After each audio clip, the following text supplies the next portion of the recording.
Today we're going to talk about Civil Code Section 813, which is a useful way for a landowner to prevent a boundary claim from a neighbor. Hi, I'm Julia Way. I'm a real estate attorney here at the law offices of Peter M. Brewer.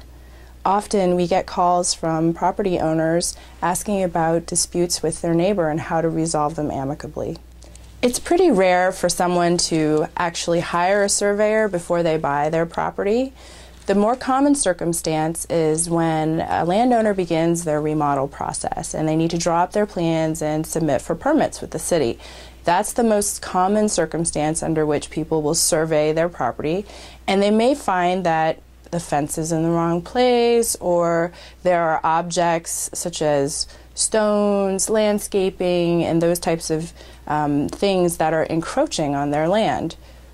Neighbor disputes can be very costly, so we always encourage the parties to try and resolve these matters between themselves. But one of the problems that can arise is that the fence might be something very expensive to move or relocate, such as a retaining wall.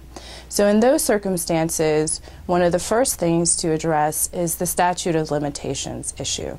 So for example, if you live next door to somebody and you find that the retaining wall to your hilly terrain is actually encroaching on your property, but it would be $50,000, $60,000, $100,000 to move it, and it might even require a soils report from a soils engineer, one of the things to deal with is essentially stopping the clock. So under California Civil Code Section 813, the landowner can record a document that basically says they've given consent for that object or that fence to be in that location. It's similar to a license. It's revocable at the landowner's request. So the purpose of the document is to remove the hostility requirement of adverse possession or prescriptive easement claim.